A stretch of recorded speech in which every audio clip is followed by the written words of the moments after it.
Welcome to the Directors UK podcast. We're the professional association for UK film and TV directors. No matter the format, no matter the genre, our featured directors share their approach to the craft. We hope you enjoy. Tonight we have in conversation John Crowley with Anna Bogutskaya on We Live in Time. Thank you so much, everyone, for being here. I hope you're okay. Hello. Hi, John. Hello again. Hi, Anna. Thank you so much for doing this. Pleasure. First, let's start at the very beginning. And this is sort of an open-ended question. Then I would like to lead into this film. How do you pick your projects? How do you know that a script feels like the right one to do next? God. A visceral reaction in your gut. It's as sort of, half-formed as that. And in this instance, it was 3/4 of the way through the script when I read the birth scene. I was like, oh, I'm in. And, up until then, I was sort of hovering. I was loving it. I knew Nick's work. But that scene suddenly, the kind of almost like rinse cycle of it going between the vulnerability of the situation that two characters that by then you care about and you want it to go well. You kind of know it goes well because you've met their daughter. You sort of, but the absurdity of the situation underpinning it and the humor and then the way it sort of seemed to crest into something profound at the end felt like it was the whole film in one sequence, and it felt like it was very particular and something I hadn't seen before. Not that it was breaking form but it just felt fresh and believable and utterly contemporary. And I like working with opposite emotions within scenes. I'm comfortable with that, spinning from two opposites. So, and I thought that Nick had sort of really written something very special in that. So that's why I chose that one. And, you mentioned the word contemporary, and it does feel incredibly of a moment. Is that something in particular that attracted you that maybe you felt like you wanted to explore next, or that was missing perhaps in contemporary cinema? I don't necessarily choose things, or I don't have an agenda with contemporary cinema as well, other than being happy to be part of it, genuinely. And, but I had done a number of literary adaptations and they had period elements in them. And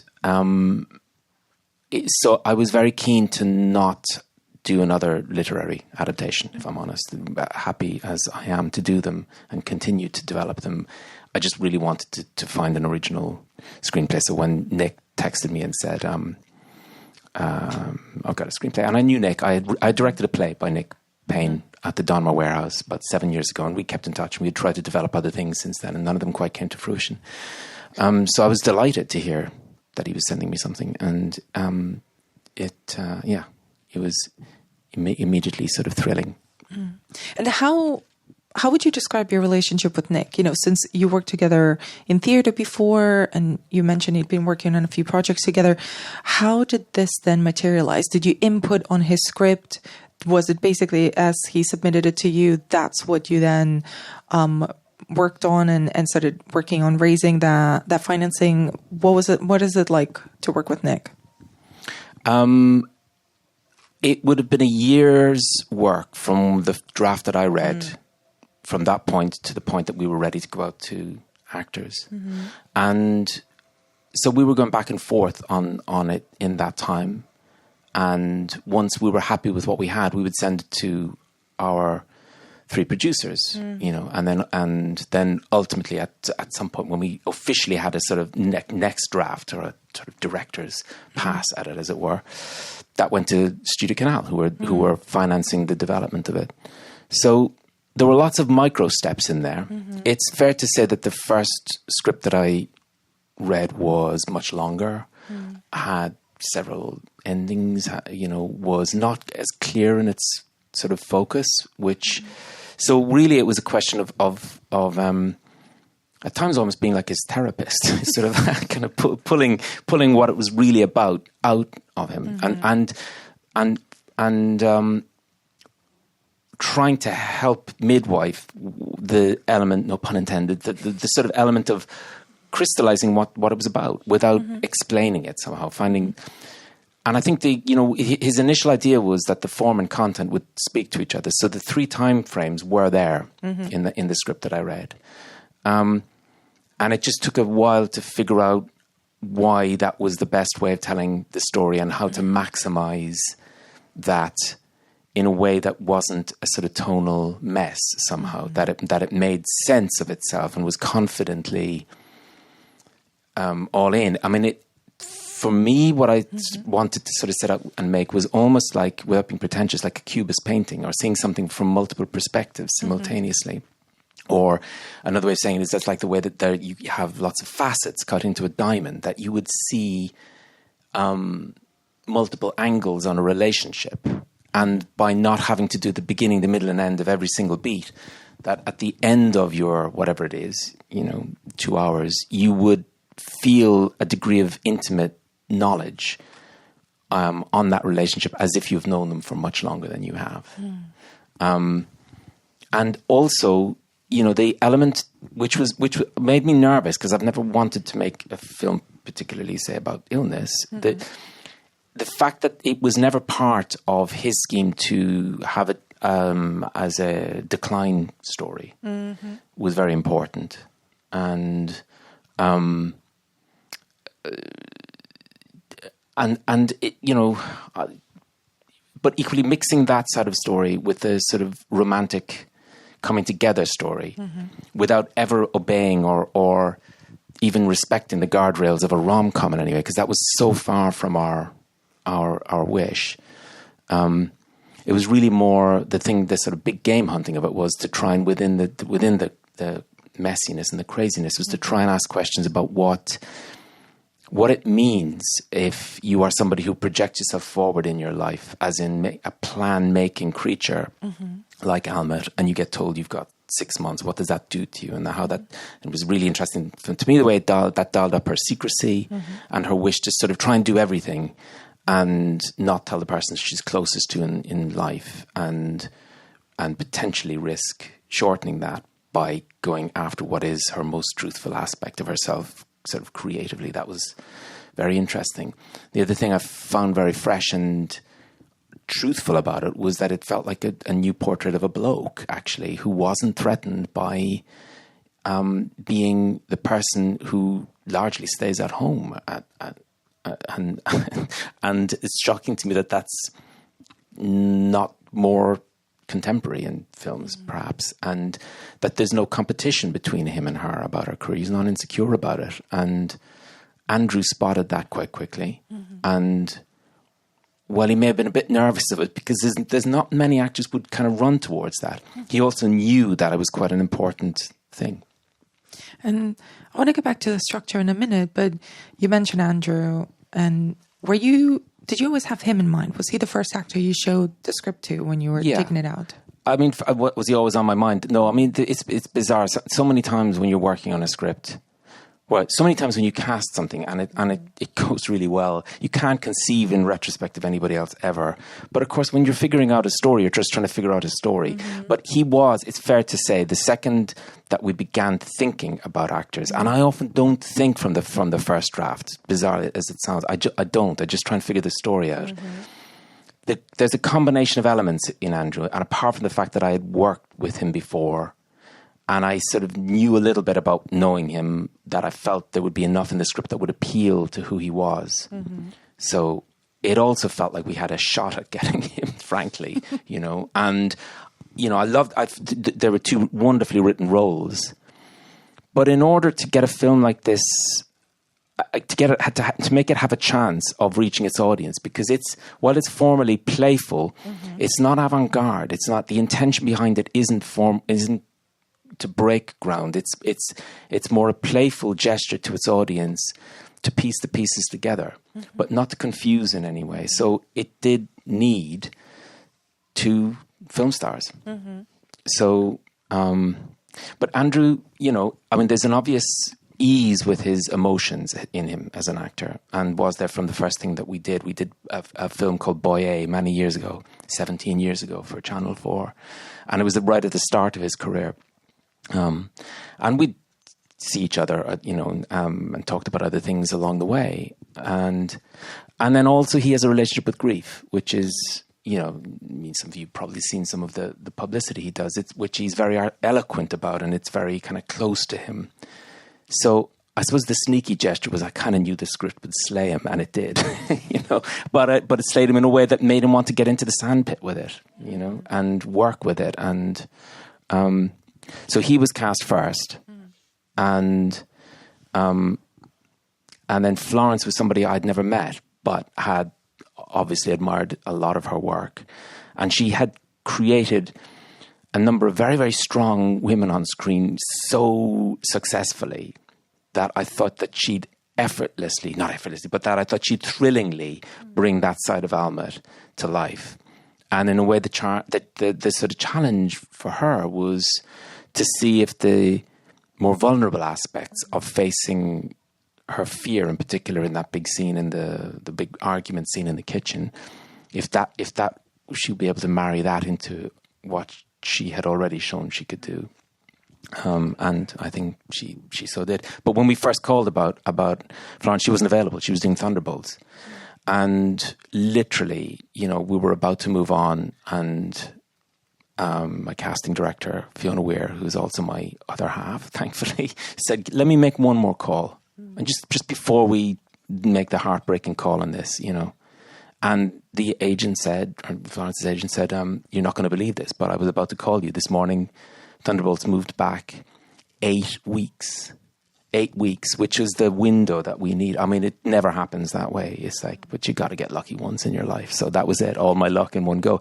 So we had them both for a very tight period of time, and they had other things on in that period. I mean, Florence had like the Met Ball, and there's other commitments. So the schedule was then like this crazy hairpin sort of pretzel thing, even more fucked up than the structure of the film was. So, but you're all in by that point. So. And once they're in, what do you demand of your actors? What did you ask of Andrew and Florence? I don't demand anything of them.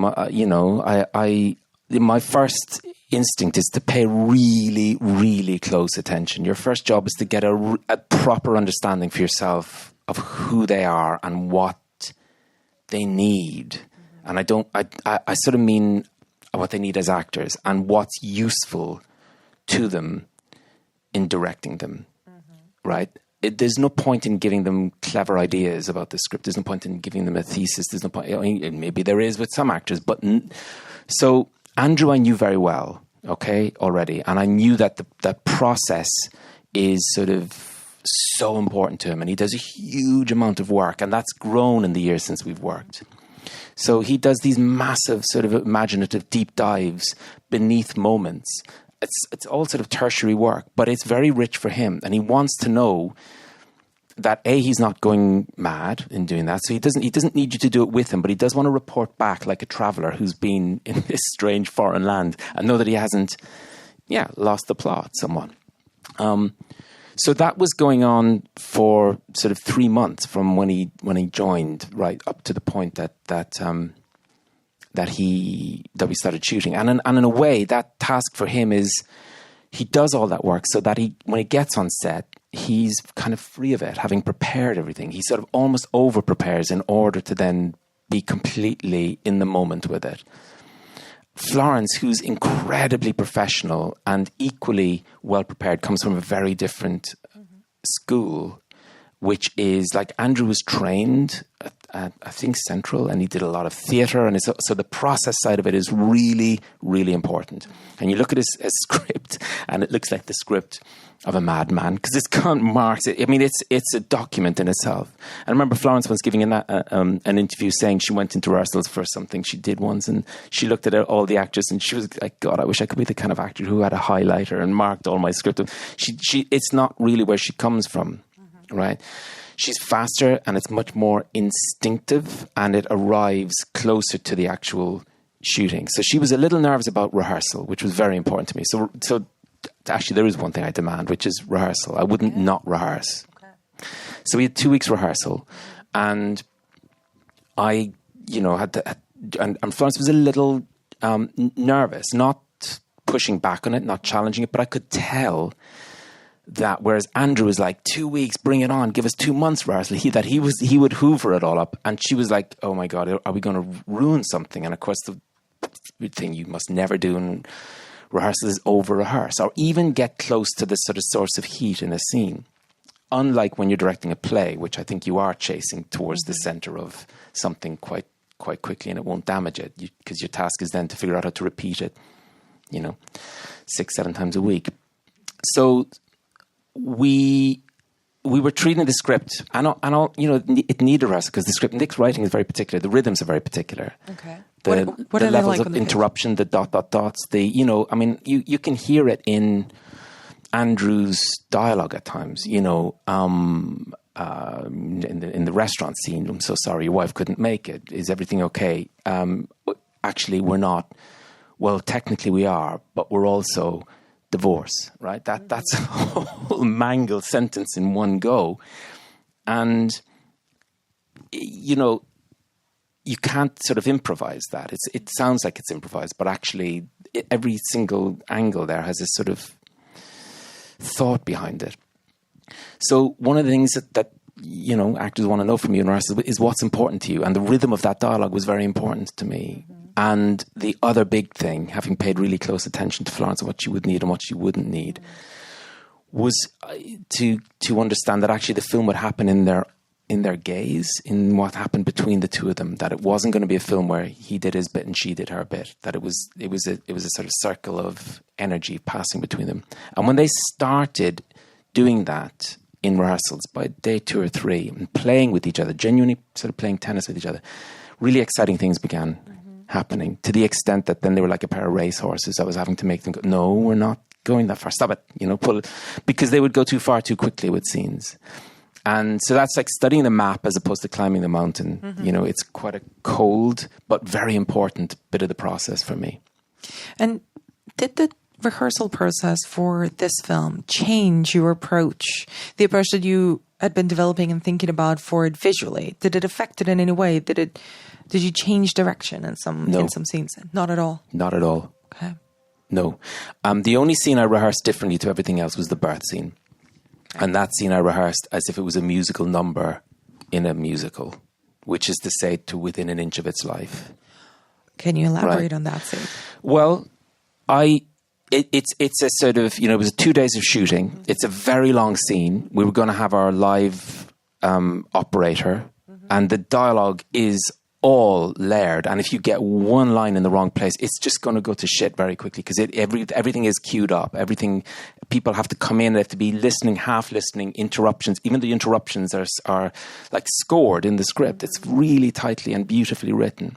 And I wanted that to be right. I wanted it to feel exactly as Nick had written it.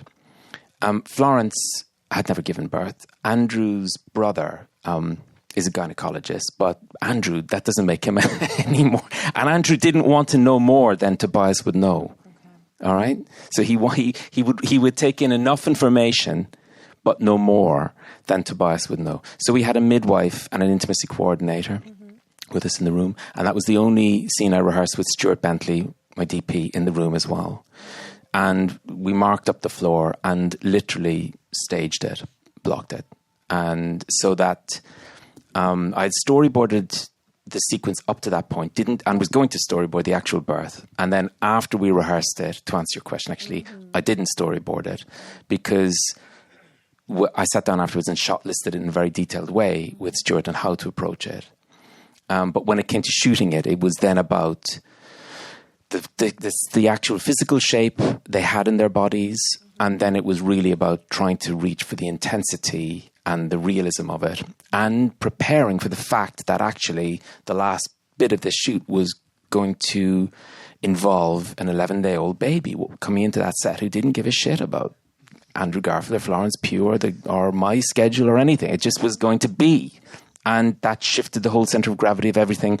And of course, they were by that point so into it that it actually was like a very profound emotional thing that happened to them with the baby and crying and all. I mean, it was as real as it gets for them without actually giving birth, you know? So, yeah. And you mentioned your cinematographer, Stuart, and you'd worked with him before in other projects. How was there, in your mind, anyone else not anyone else that you wanted to work with, but kind of how had that relationship evolved? And did the project in particular pose additional creative challenges for that relationship? In a good way, I mean. Gosh. How did it evolve? I first worked with him on a project that I did 3 years ago called Life After Life for the BBC. And loved working with him, loved the speed with which he could work. He had done a lot of television, but he has a real eye, and he's a delightful human being, and he's a great collaborator, and is quietly, I mean, something I love in a collaborator, he's quietly relentless. You know, he just keeps going until he gets to where he needs to get to with whatever he's trying to do. And we had a great time on Life After Life. And then we did a Black Mirror together. And what I loved on the Black Mirror that he did was he said, you know, it was called Beyond the Sea, and it was set in half in space and half on Earth. And he suggested shooting it with anamorphic lenses, which was a slightly perverse choice for a TV film, but it was inspired and gave it a degree of sort of retro cinematic grandeur and made that spaceship really claustrophobic. And, you know, so I really wanted to make a film with him and insisted on him, and it was fine. It was people often would perhaps it sometimes like a bigger name, but he will be a big name. And I was like, no, he's the guy, because I was absolutely sure that what was needed in this, which would be on the one hand this sort of almost invisible naturalism, but actually at times somebody who would get the fact that there are heightened qualities to it. So in the world of the script, you know, and this is something that I talked a lot with Alice Normington, who designed it. There are liminal spaces. We came up obsessed with liminal spaces, which is this: you've got these two characters in these worlds, which are sort of, they pass through and they literally intersect on one of them on an A road somewhere, you know. And they're slightly antiseptic, like it could be, you know, petrol station forecourts, Travelodge inns, you know, they're and in contrast to that, there are their home spaces that they wind up trying to build together. And I felt that Stuart would absolutely nail the realism that's needed for those, to not try and make them look like movie scenes and yet give them a slightly heightened quality, which I think he did do very beautifully. So even this sort of A&E corridor has a heightened look to it, but it's totally an A&E corridor at the same time. So some of those scenes had to hover between the two, and he got that really wonderfully. And Alice provided beautiful sets to kind of express that as well. And I wanted to go back to the point about structure that was so attractive to you in the page, and this idea of it being sort of a cubist painting in a way. Not to delve too much on that, but how, with Alice and with Stuart, how did you approach visualizing the different visual languages or tones that needed to coexist to make sense visually and for the audience? Because it does flow effortlessly. Yeah.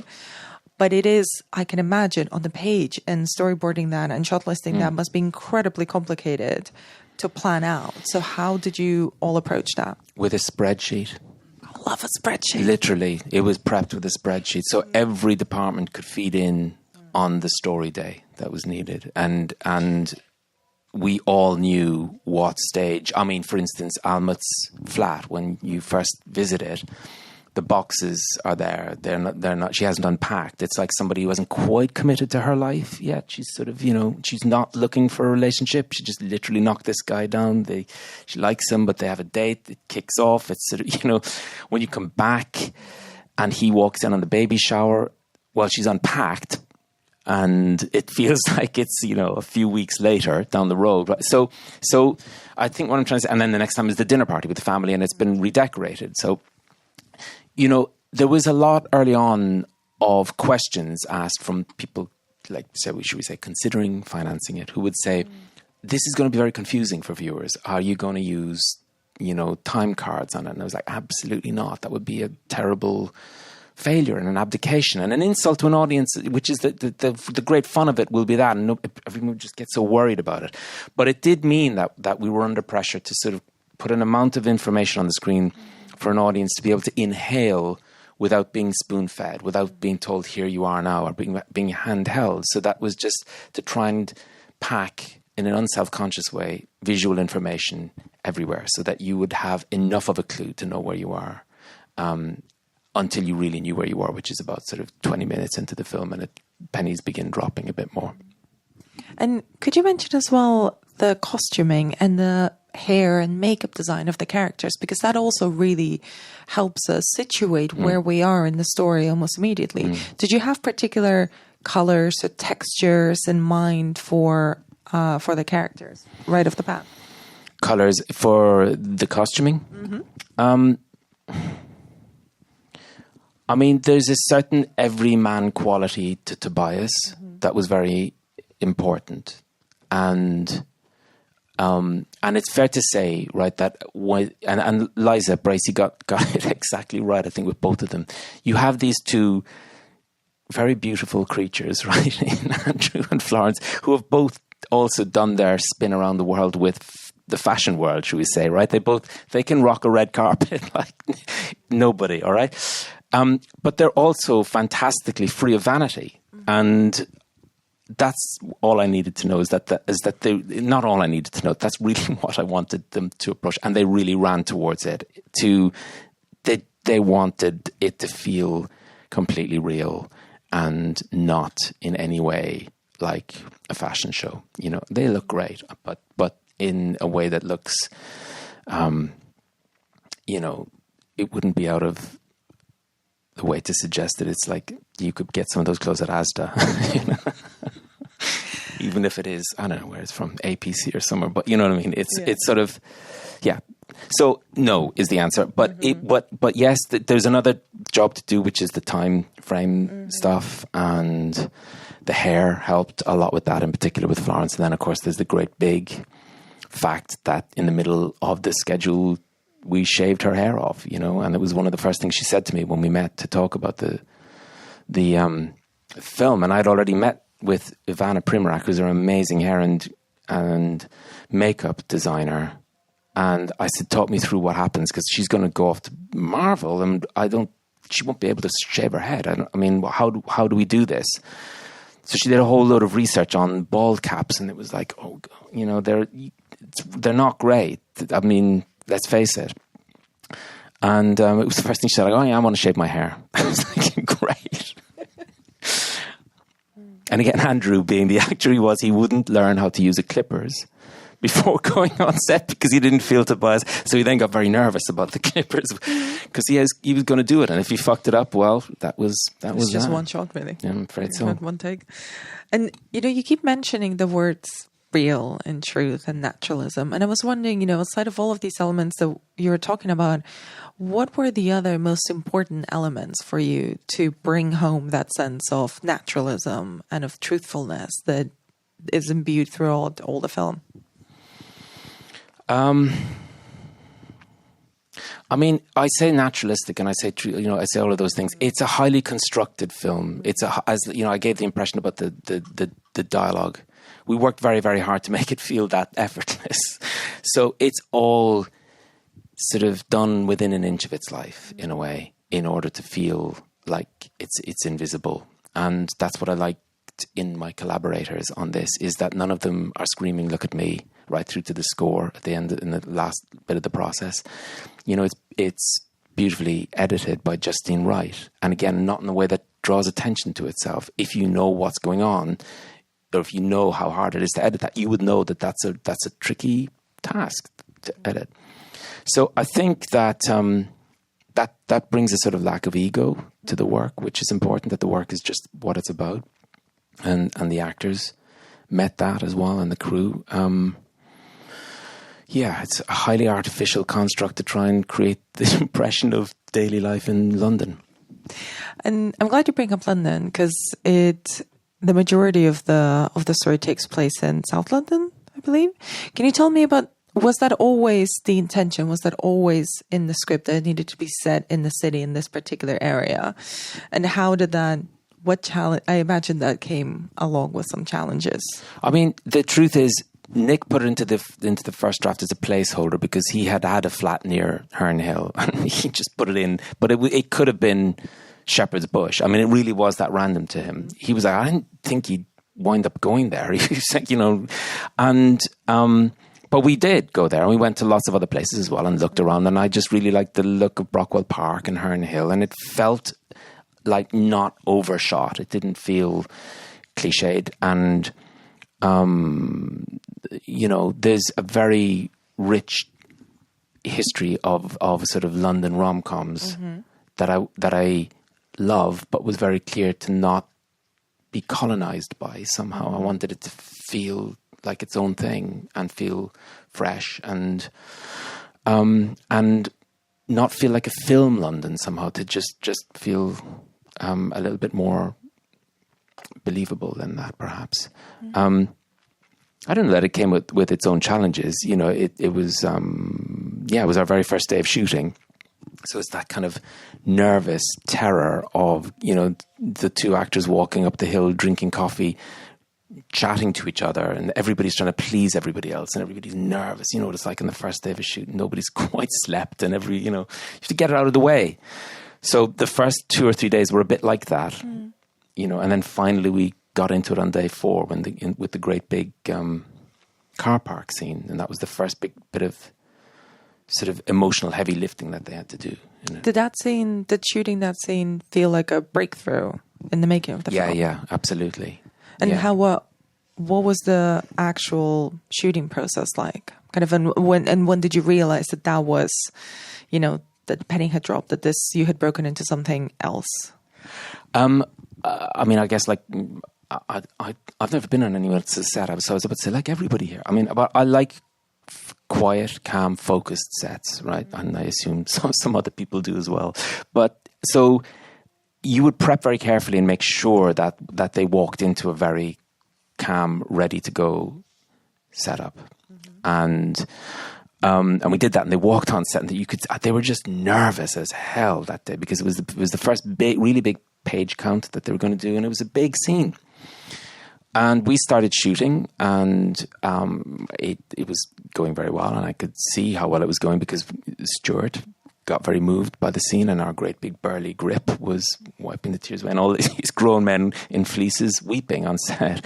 So that's all good, right, and fine, and it's just keeping the actors kind of focused on what they're doing. And afterwards, Florence came up to me and Andrew and said, "Can I have a word?" And she called us over to the side of the car park, and I was like, "Oh God, I wonder if she's okay." I said, "That was weird." And I said, "Weird in what way?" She said, "It was easier than it should have been, and I don't understand why it was easier than it should have been." And she didn't mean that it wasn't costing her anything, right? Because she was nailing it from second to second. I think what she was genuinely feeling was the work that she had done in rehearsals with Andrew was really flying, and she was just like almost losing herself in his eyes on the other side of that camera. And there was this sort of circle of energy, without being pretentious about it, but the back and forth through the lines with them was so connected that it was like falling off a log for her. And the whole work that they were doing just dropped like the level of a coastal shelf. It was just really, you could see it. It was going boom. And that happened once or twice at other times on set as well, where they had been working together for so long, and it just suddenly drops. It's like, and that's gold dust. That's why, those Russian theater companies used to rehearse for like 6 years at times, when they're doing Chekhov, because the work keeps taking it. It keeps getting better and better and richer and richer. Would you say that was, despite the magic that sounds like happened on set, would you say that was the biggest challenge during the shoot, that scene? No. No. I found it quite easy as well. Okay. It wasn't a difficult scene. It wasn't. What was interesting was just having an actor go, wow, that was, and feeling it and going, okay, got it. And having access to a better version of the scene than I think she thought she had access to. Mm-hmm.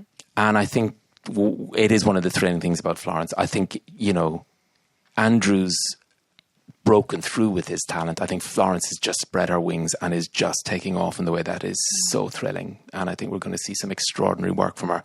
But it's almost like she doesn't know how good she is. I mean, she does. But you know what I mean? She's breaking through in her talent. And it's just really thrilling to see an artist when they're doing that.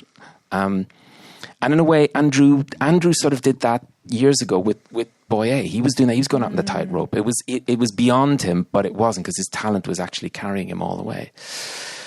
The most difficult scene, I don't know, maybe the birth scene was probably the biggest number of technical, emotional, and logistical elements to bring together into one scene. So I'd say that was probably the biggest challenge. Or maybe the Baku's Door. That was insane. That was a great big beast of a thing as well to try and wrangle. In what way? Those extras, it was just a lot of bodies and a lot to get done in one day of shooting, so. And, once the film is done, you're in the editing process. I wanted to ask, not about the edit, but about the music. At what point in your process does you start thinking about the music and the composition and what you want the film to sound like?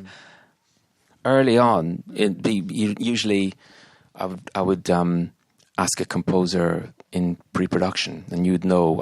I usually have a very strong trace of what you want, and I didn't with this, I have to be honest. I hadn't a clue, and just had to hold my nerve about the fact that I didn't have a clue, and said to the producers, I won't know until I've looked at some of it in the edit, so I'll come back to you on it.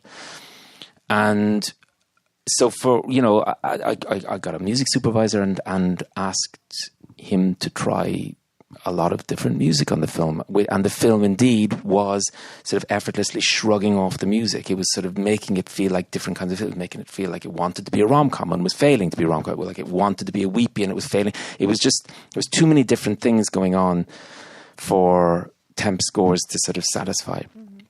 So I did start meeting composers at that point, and I met Bryce, and I liked Bryce's work. I loved his work with the National, and I liked his scores for the Two Popes and Cyrano. I thought was wonderful.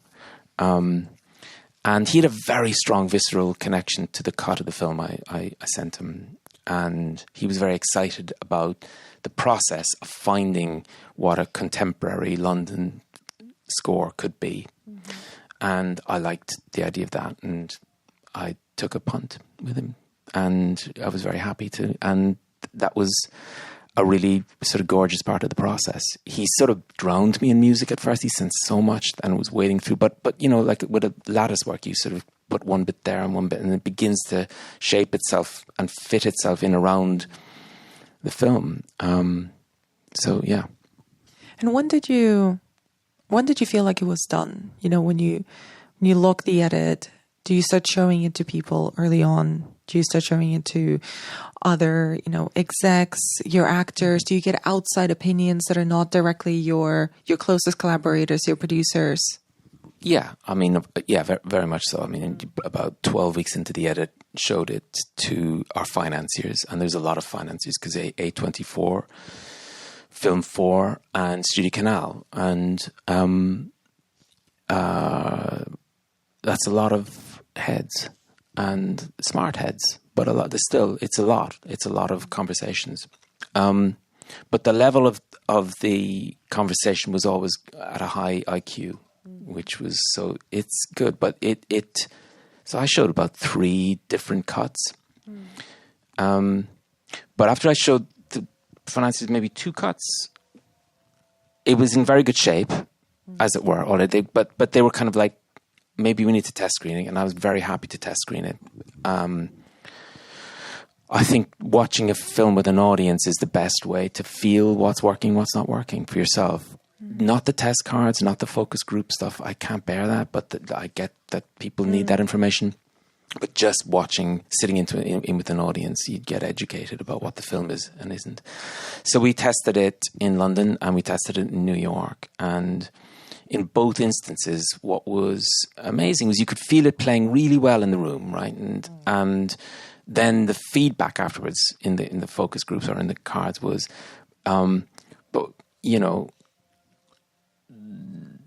the cooking competition at the point that I showed it to them, she didn't get to cook. All right. So I need to go back one step. When we were developing the script, Nick had quite a few scenes in there which were like cooking montages and training montages. And I thought, we're not making Rocky. It's not a sports movie. We cut all those out. So we cut all those out. And in the script, she goes out onto the stage for the Baku's door.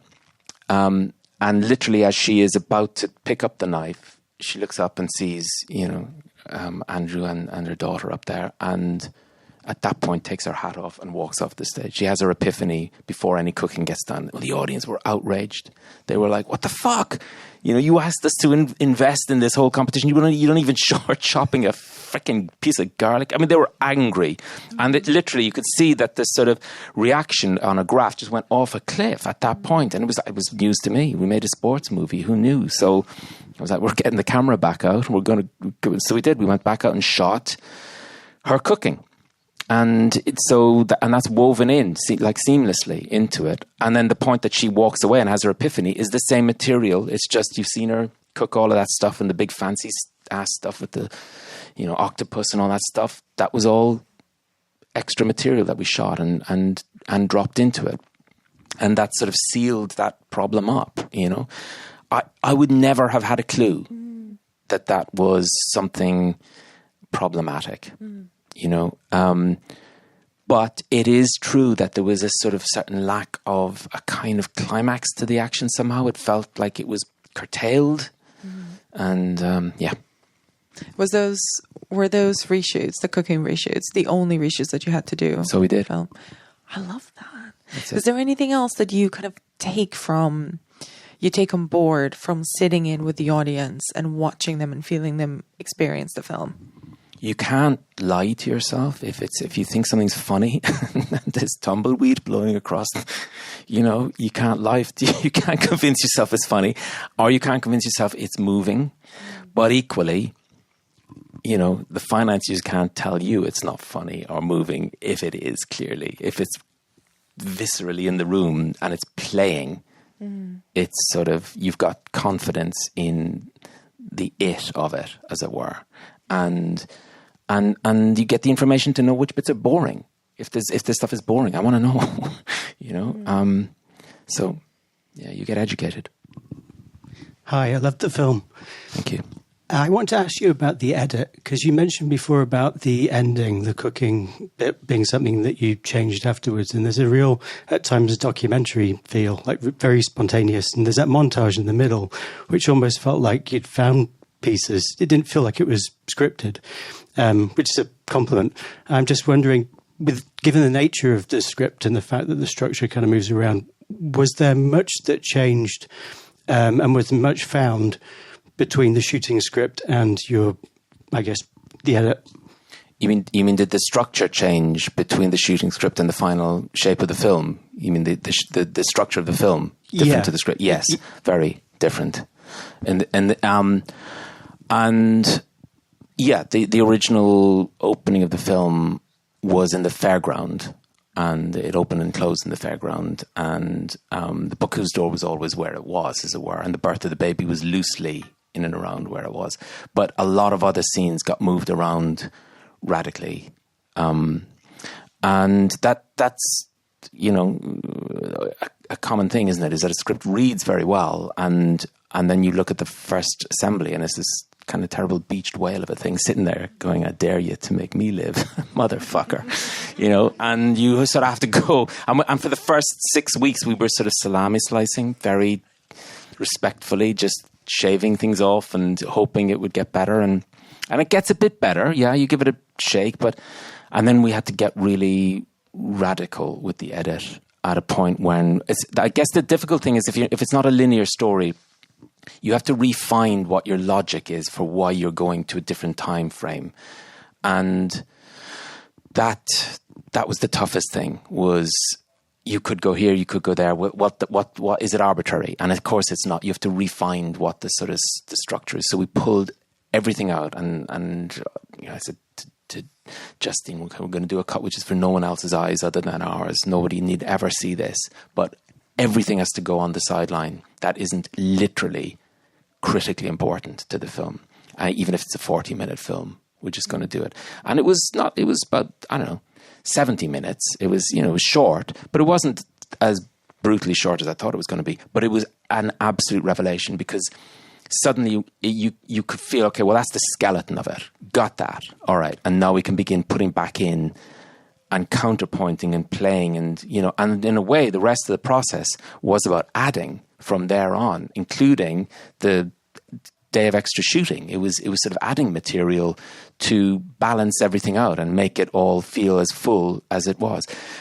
But the moving around was kind of intuitive, and the other thing that was difficult in the edit was the early feedback I was getting from anyone I'd show it to, like from producers, the execs, was that the day of the birth itself they were the scenes that would always get the toughest feedback. And it's because, I think, you've got 3 different time frames running against each other. You've got a day running against the sort of 5 months running against kind of 5 years. And it's a similar problem in Dunkirk in a way, right? Which is you've got 3 different kinds of time valences or time. So the music had to help the scenes where she's bouncing on the ball, waiting. It's all about waiting for something to happen, and nothing's happening. And you have to make an audience okay with the fact that nothing's happening. And then the joke is, and now it's game on and they're out of time. And they're going to give birth here in the petrol station. So that was a hard thing to sort of have as one narrative line when it doesn't have the same forward momentum as other scenes. And then suddenly it's all forward momentum because it's all about that.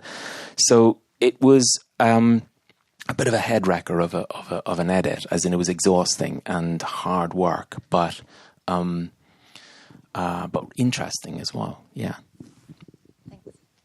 Hi. Hi. I really enjoyed the film, and I was just wondering if you could talk a bit more about the rehearsal process. How much of a plan do you go in with into the room, and are you selecting certain scenes to rehearse, or are you like improvising outside of the script? I rehearse all the dialogue, basically, and the first sort of 4 or 5 days was just with the two of them. And I would read in other parts with them and keep it very informal. And you're just reading through the scenes, hearing them aloud, rereading them, hearing them aloud, letting them hear them aloud together. And it's already beginning to shift because they're reading them together. And I do believe stuff begins to bubble at that point already. Your job isn't to teach them or to educate them about the scene. If there's something missing, you can point that out in a very gentle way, but it's not directing. You're not actively trying to close the gap between where they're at and where they need to be. You can be speaking in a more general terms about the ambition for the scene and talking about what the symphony will sound like down the road.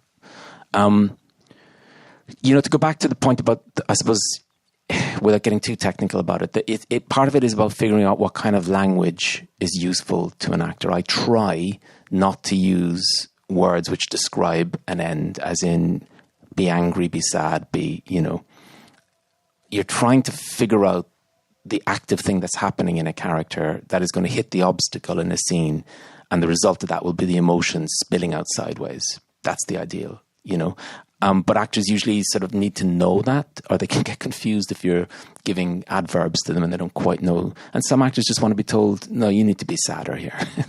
just. And if you've got a very inexperienced actor, sometimes you have to do the unthinkable and give a line reading. I very, very rarely give a line reading. I mean, I would never dream of giving a line reading to those. But then once in a while, Andrew or Florence would go, say it. What? Just say it for me. What is it? And then you say, and go, okay, got it, right.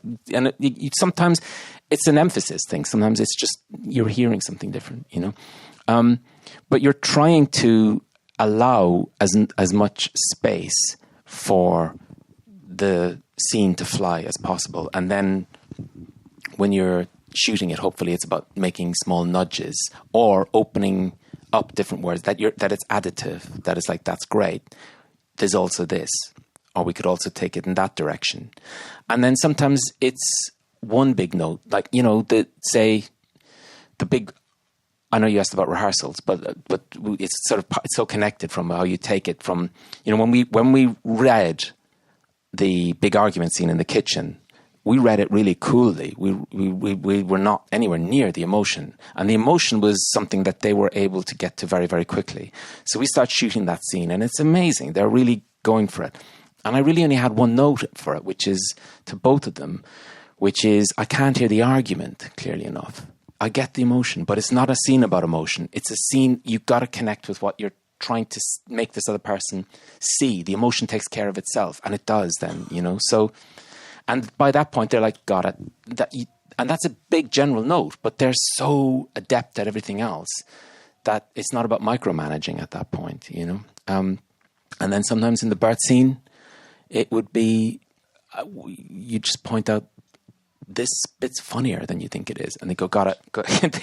And in the middle of all the intensity of the birth, they would know that that's something like, you know, she says there's a big lump between her legs. A huge fucking lump between my legs. You know, that the correction of that was, that is funny. And once they spotted that, they knew exactly how to play it together.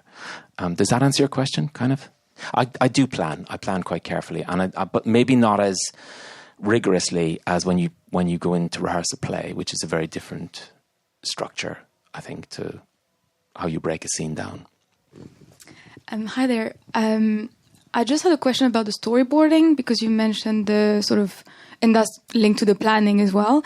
And I wanted to know if you could elaborate a bit on that, and if you work with someone or if you do your own and that process. I do work with somebody, and I've changed my tune about storyboarding over the years, and I really like it now. And with this, I storyboarded, I mean, certainly any kind of action sequences, right? The knocking down, the Baku's door, like I said, the birth, the lead up to the birth, the traffic jam, and intended to go through the birth scene, just didn't do the birth in the end because it felt slightly redundant. The ice skating. And on a very brutal level, you're just creating a document that everybody else has clarity about what we're going to see on the day, and it helps all the other departments know what kind of a structure it is. I think the thing I used to be resistant about it before was, for me, you know, I think I came to directing film after directing plays for 10 years, and I was used to the idea of finding the heart of a scene from rehearsing it outwards and then putting the form on it second. And the idea of storyboarding, to me, felt that in my hands, that it could wind up being a bit cartoony, right? And I'm very envious, and still am, of people who have the technical ability to see a scene in there, describe it to a storyboard artist, or indeed draw it themselves, and then execute it on a screen and have it work. Exactly, like for that to be a linear process is like a magic trick to me, because I will make terrible mistakes at some point along that. But what's really useful, and what I love about the storyboarding process is, and I do use somebody called Temple Clark, who's quite well known and loved in the industry, and he's great. He's an amazing sort of agitator, is that you're taking stuff which is latent and sort of buried frustratingly in your head. And once you put it outside of your head, you've got clarity on it, and you go, okay, no, I know that's the wrong shot there, or that's the wrong distance. I need to be closer, I need to be further away, I need something else to happen that says you literally have an objectivity about it, which is very helpful. And it sort of reminds me a bit of the, you know, Walter Marsh, the great editor who wrote that book, In the Blink of an Eye. And he talks in the editor's role as being a bit like a therapist role with the director, that you're dreaming in pairs, and somebody comes in and goes, I had a dream last night, can't remember what it was about, and the therapist goes, well, was it about an aeroplane? And goes, no, it wasn't, it was about an elephant. Okay, and was the elephant yellow? No, it was a pink elephant. You know, it's like you're provoking something out of almost your unconscious by saying, is it this, is it that, is it the other? And that's very helpful for me, because I don't find it easy to do that naturally myself, and some people can, and I'm envious of the bastards that they can do that. So I really like it now and enjoy it. And indeed also Temple storyboarded huge chunks of Beyond the Sea, the Black Mirror episode, and that was where it changed for me. And I remember saying to him, have you ever storyboarded anything science fiction-y before? He went, yeah, I worked on one called Gravity. And I was like, and it was. And he said he started off and he said that he sat there on day one with Quran, and they had, he said he had a toilet roll holder, and it was toilet roll holders and toys, and it was literally figuring it out shot by shot. They storyboarded the whole thing. Can you imagine that? So yeah. Thank you so much for your brilliant questions and for being here, and thank you so much, John Crowley. Thank you, Anna. Thank you very much. This podcast was recorded at a Directors UK member event. You can hear plenty more directors in conversation by subscribing on the usual streaming platforms. Follow us on social media and find out more about us at directors.uk.com.